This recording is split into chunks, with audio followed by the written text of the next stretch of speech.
So let's talk about the Indian volleyball team, the men's volleyball team at the Asian Games. They've done an absolutely smashing job. I watched the match against South Korea, and what high tension match it was, how brilliantly the boys played. And there is an amazing run that they are having. The strangest part is, if you're talking about stats, that India are number 73 in the world, and they beat South Korea, which is ranked number 43.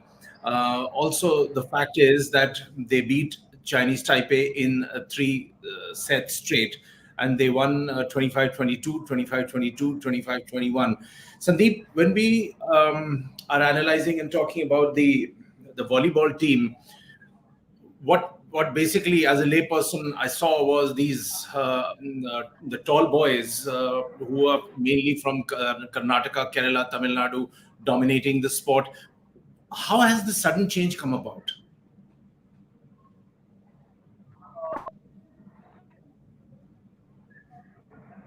I I don't think it's about a sudden change. I think we sometimes forget that, when a team goes to play a world championship or it goes to play, let's say, the Asian championship in volleyball, it's very, very different from when you come to a multi-event discipline or a multi-event tournament or an event like the Asian Games, where the strengths and the weaknesses kind of fall into, as we were saying in the previous one, like a level playing field where you actually understand that this is just not a championship. You've only come to play volleyball, though that's the focus, but it's a whole Asian Games that's happening, and I think upsets and all of that usually happen in multi-event quite regularly rather than the straightforward Asian Championship or the World Championship for that matter.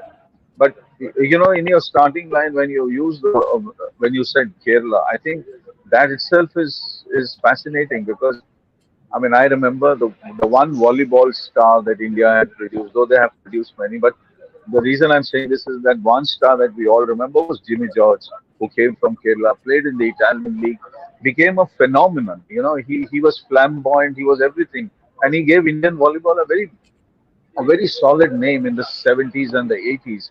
Jimmy was huge in terms of volleyball, and I think it'll be fantastic if this particular team can probably do all of that again in a sense that become a power, become the top 20, become the top 15, and actually become the top 5 and 6 in Asia. The next game, what can one say? I mean, like they are on a hot streak, India. But if they can, get past Japan, that would be immensely fantastic because understand Japan is a three-time Olympic medalist. Nothing less. Of course, they won the bronze in '64, they won a silver in '68, and they won a gold in '72. But after that, Japanese really plummeted, in the '70s and the later '80s. But now they're picking themselves up. And I think if I can recall correctly, I think in July around, they beat Italy to win a medal at the World Volleyball Championships. So I think you are up against a team that's very, very solid, very, very good. Already, one of our viewers is saying that the next match against Japan will be tough. Yes, it will be tough. India will face world number 5 Japan in the quarterfinals, undoubtedly. But the journey for the Indian volleyball team has been a pretty long one and a pretty interesting one in the sense that, look at stats. India have won a total of 3 medals in volleyball, 3 at the Asian Games, a silver and 2 bronze, the last of which came in 1986. So, Sandeep, this time, if you had to wear your thinking cap, would you predict a podium finish? Well, if you win the next game, of course, you can always predict anything to happen in the last four. But Japan is not easy. Believe me, they are not easy because they're coming off a very, very hot streak. I mean, they have been winning massively in the last 1 year, 6 months to 8 months. So the team is up there. The team has been readying itself by playing superbly on the world stage, and now they're playing at the Asian Games. So for them, it's also there's the Olympic qualifiers that are up for Japan, which is also going to be. So this is more like a team coming together to be able to or to play India, which means it makes it so much more difficult for us. But just coming back to just 2 points I wanted to make for volleyball and basketball. We keep talking about so much sport in India. Believe me, if there are two sports that can really come out of the school, inter college, inter university level. It is basketball and volleyball. And I think with the volleyball league starting, there has been a push. The players love it, and it's getting a little bit of attention, if not the entire attention, which anyway in our country it's never going to get unless they go and take up Olympic medals somewhere. But if this sport, looking at these wins and all of that, if this sport can actually make it to school in a very professional level, college extremely professional, and into university at a very high level, then you are set for the next 10 to 15 years where you might become a powerhouse in Asia.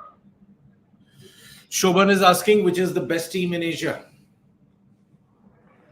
I think at this moment of time, Japan is very high because simply because of of the way they have been winning in the last 6 to 8 months and the way they have brought this team back.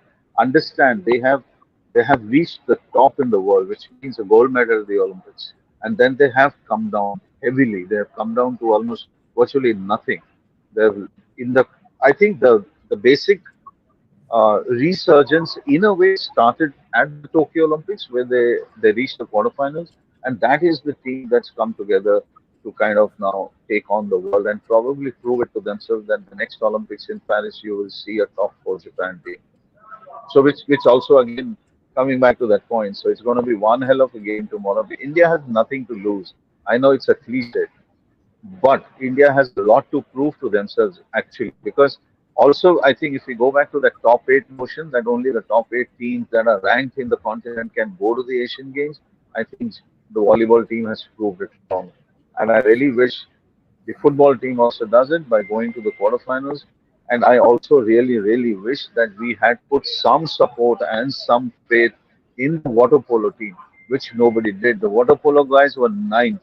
So I'm not able to understand, and I know I'm going a little off track, but I'm not able to understand if you can give the same amount of space to volleyball, if you can give more than the space to football, just because a couple of articles or a couple of voices out there started raving and ranting about football. Why not do it for water polo? Why do we make these discriminations on sport? You want to rave and rant about football, do it. I mean, go to the rooftop and scream as much as you want. But then scream also for water polo. What stops you? So I think the water polo team should have been here, and I think maybe you could have had a few more upsets like what volleyball did. Last point on volleyball, I heard quite a few experts during, also some of whom were sitting in the com box. They kept praising the strikers, the Indian strikers, for their ability to smash relentlessly. They said it is a question of fitness, also part of strategy. He says it was never the Indian team was never this attacking, and also the third point is height.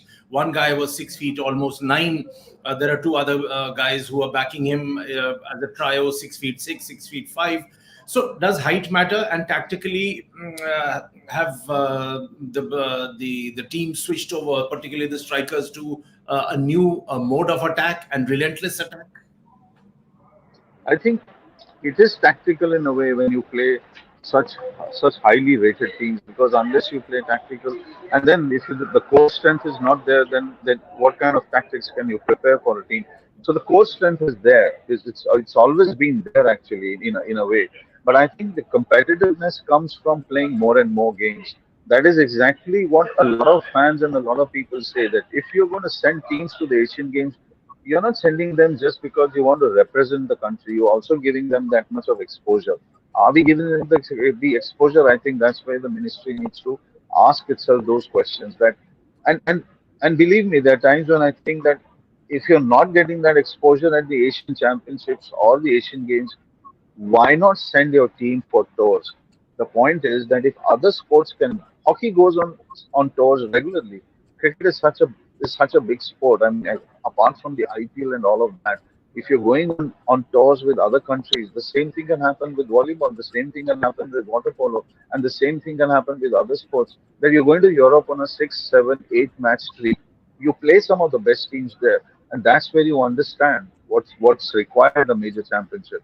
So this is probably a starting point for volleyball, and I really hope and probably pray at the same time that they don't stop it here. They make these boys go out, when I spoke about Jimmy George, what happened at that time? Jimmy became such a huge player in Italy, and Italy, believe me, volleyball is massive.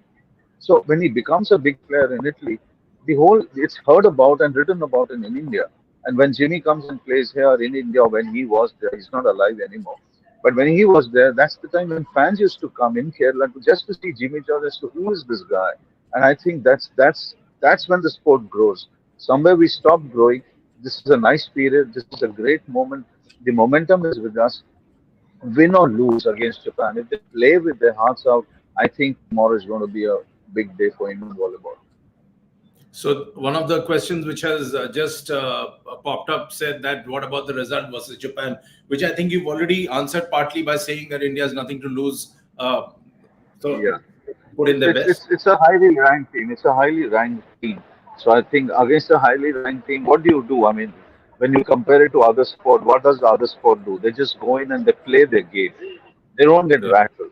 So if you don't get rattled, the other team anyway is going to play its level. Japan is not going to drop a level.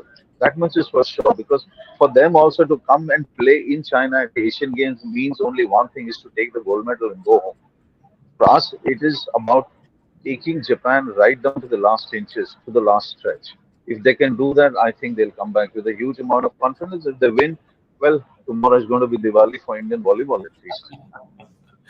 Okay, all the best to the Indian volleyball team, and let's hope they create some more magic against Japan. Already, the tall boys of our team have become stars, and their pictures are all over social media. Their messages are going out. India's backing them. All the best, and thanks, Sandeep, once again. Thank you.